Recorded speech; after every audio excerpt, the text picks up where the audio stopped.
Two teenage girls have been found guilty of second-degree murder after the deadly beating of a 64-year-old D.C. man. 5 girls charged in the case were between ages 12 and 15 at the time of that attack back in October of 2023. And their case was one of many highlighting the problems plaguing the D.C. agency in charge of rehabilitating young offenders. 7 News On Your Side continues to seek solutions, and reporter Rebecca Turco was at an oversight meeting today with the department's director and the D.C. Council.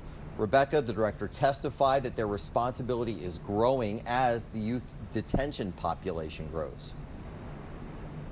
Yeah, it's actually more than double the population there compared to pre-pandemic, though he did highlight that the number of critical incidents involving the youth there has gone down.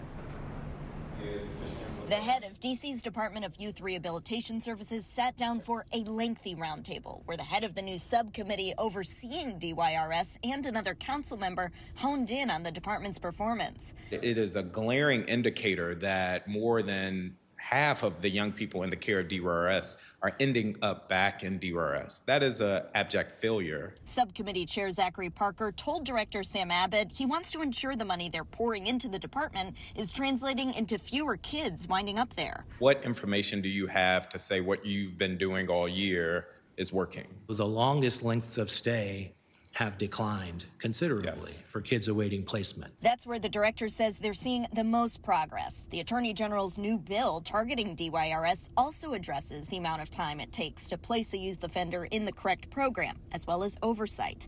Abed was critical of the provision that states youth can request a hearing if their placement isn't handled within a month.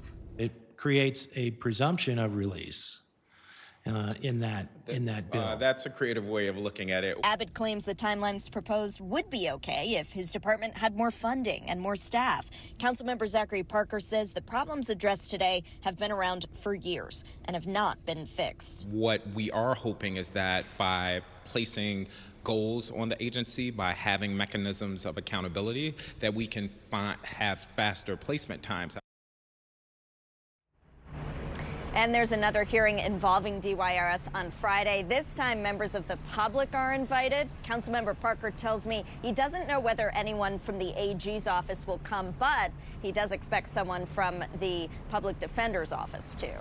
Reporting live from the Wilson Building, Rebecca Turco, 7 News. And you heard Rebecca mention the so-called Road Act. The goal of the bill is to make changes at DYRS to keep kids from reoffending. It would create a permanent oversight body for the agency.